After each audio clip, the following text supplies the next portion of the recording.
Morning, everyone. Uh, we are SANReN. I'm Sabelo Dlamini.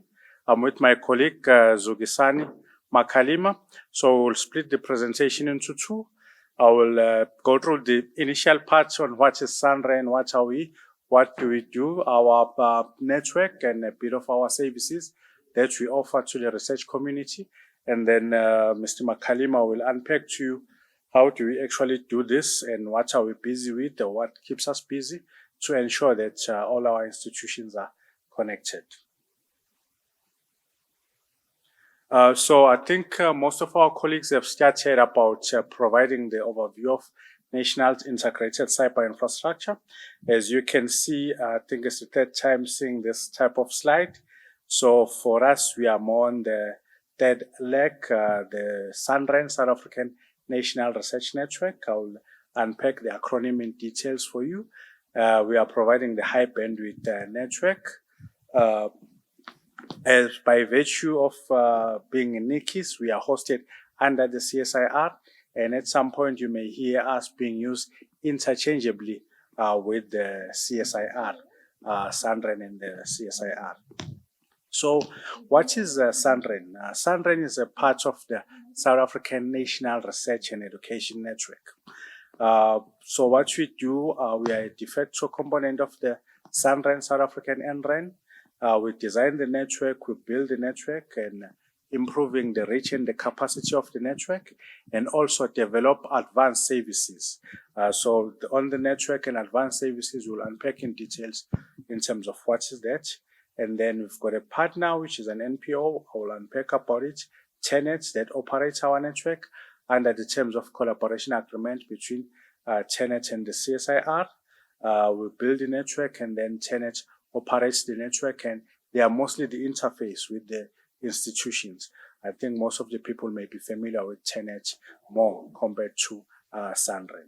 And then there is a new entity called SANReN, South African Broadband Education Network.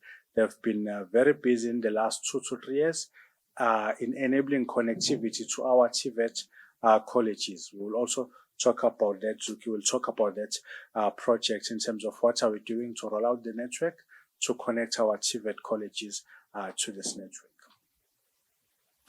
I think SANReN, South African National Research Network, is part of the NRENs. There is a phenomenon called NRENs, National Research and Education Network. These are specialized network infrastructure and service provider that exclusively support research and education. Most of the countries have got these NRENs. They've been proven, I think, in research that they contribute intensively in increasing the country's research activities and therefore contributing to the GDP of the country. These are the high-level, a few NRENs that I can highlight. SANReN in Kenya, TENET in SANReN in Zambia, TENET in Kenya, RENO in Uganda, GISC in UK that are running GENET network, RNP in Brazil, SANET in China. These are the entities that we also work with, we interconnect with. I will also show you a bit of a picture on this. So there will be a bit of an argument in terms of why are we not using the commercial service providers, but it's because of the special need or unique needs of the research community, whereby they require large amounts of data flows, but it's only few or small number of clients, and it seems not to be scalable mostly for commercial service providers. So the commercial service providers are not keen in terms of doing the design specifically for research and education community. That's why we are there to be able to cover this space and support in this area. So I'll just go through a bit on the history of NRENs. So South Africa had an NREN called UNINET. The NRENs go way back to the history of the internet. There was an NREN in America called ARPANET, connecting 2-3 universities just for the flow of data to enable collaboration. ARPANET developed into DARPANET, and DARPANET evolved into the current internet as we know it. And ARPANET is one of the few networks that experimented on the TCP/IP as we know it. So as South Africa, we also had UNINET. from 1997 to 1999. It was closed in 1999, UNINET, by the government. I think at the time they saw maybe there was no need because they were more open, there were service providers that were readily available. But there was a special niche of the entrance. UNINET had a need. So after the UNINET was closed down, TENET started as an NPO to try and provide these services in August 2000 and procured number of links and connected number of universities. But subsequent to that, I think our government also realized there is really a need because TENET was mostly catering for tertiary institutions, mostly universities, but there was also a niche in terms of research councils like CSIR, medical research councils, and. This is when DSI came with the proposal to have SANReN, South African National Research Network. I think that's why we do not that small letter E, research, focusing on mostly research. Then SANReN was created just to cater for the research community. But because of the overlap between research and education, we entered into a collaboration agreement with TENET for us to design and for them to operate the network, and it's working very well up to now. So I'm going to unpack more details on what we've achieved so far. So this is the current network. I'm not sure if you can see it clearly, but it's now a mesh network connecting almost all the campuses. If you can look at the map, you can see maybe your campus.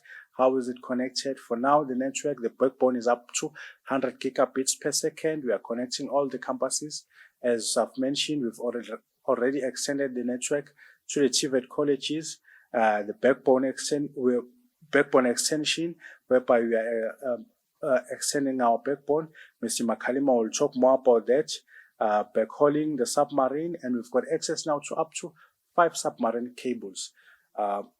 I'll also show you that we've got access to 5 submarine cables, meaning South Africa is fully connected to all the continents internationally through routing and also through physical fiber connections. And we've got a full presence in most of the metro areas.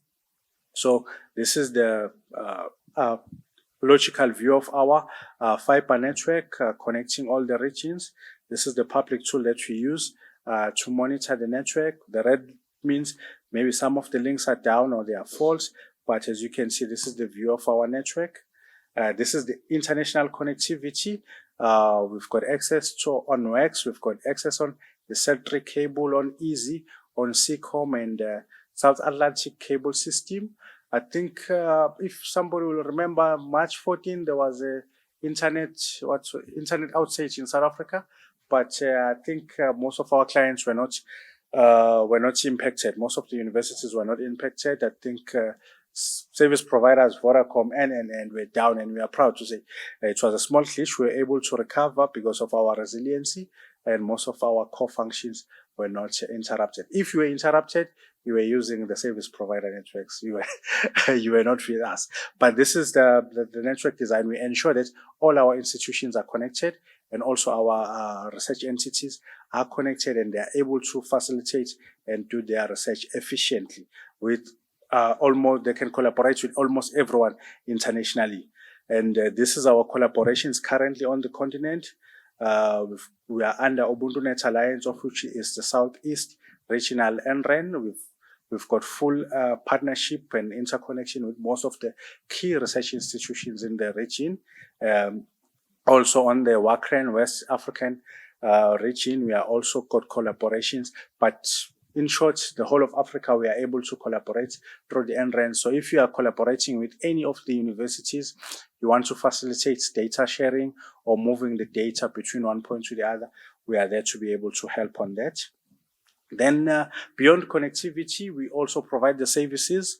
Think Zoom, most of the universities are subscribing to Zoom through TENET. We also do mirrors. Most of the people who use open source software knows, or we host the repository for our UbuntuNet Alliance and most Ubuntu operating system and other open source softwares. We also the custodian of all the .ac.za domains, network services. I will talk more about connectivity, EduVPN, EduRoam, and I'll pick a bit on those, and trust and identity, EduRoam, Sapphire, ORCID, and all these certifications that help facilitate research. ORCID, I think it's a unique identifier for most of the researchers to enable researchers to be uniquely identified internationally, so that you will know your work is well recognized across, there are no duplications, and we facilitate that in partnership with other international entities. So as I've mentioned this, we are part of the International Federation through our South African Identity Federation, Sapphire. We facilitate single sign-on logins. You use the same credential on all our services. Bit of the services, EduRoam. I think EduRoam is one of the most popular services that we offer. It's there on most campuses. It's also available now on airports. It's available on almost all international airports. And if you are in any university internationally, you are able to use EduRoam to get connected, to get internet connectivities using your home university credentials. So these are one of the services that we are working and supporting. We've got FileSender. FileSender facilitates data transfer between campuses, between entities, and. We can do up to 100 gig data transfer. DTNs, we can do up to terabits. I will talk about one of the case studies that we've done on this. Performance enhancements response team, we also do a bit of consultation of some sort, where we come to campuses, help with improving network connectivity. If maybe students are complaining of slow internet, we visit the campuses, we help look at the assessments, assess the network, and improving the services. Then these are a number of recent data transfers that we've done. Itemba Labs, we've helped them to transfer data from Cape Town to Texas. We've helped UCT to also move data from their campus to Berkeley. We've demonstrated this transatlantic data transfer from Cape Town to Miami in November last year. And also we're still working with Indiana University to do these huge data transfers. This is one of the one that we've recently done between NASA and VETS, the research collaboration, where we did 3 terabits of data. But yeah, I won't go into details. Maybe informally I can always unpack and tell you more about these case studies.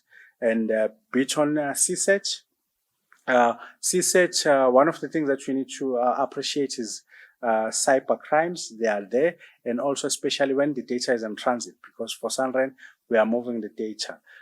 We've got CSET capability, computer security incidents response team. We mostly promote awareness in terms of cybersecurity that we get, and further to that, we have competitions. These are the competitions that we offer in terms of cybersecurity. We invite the students to come and participate. As you can see, the participation dropped a bit because of COVID, but we are picking that up. We've got most of the universities, 26 universities participating in South Africa, and we've received a recent request from the SADC region university. We've had Namibia, Malawi, and participating.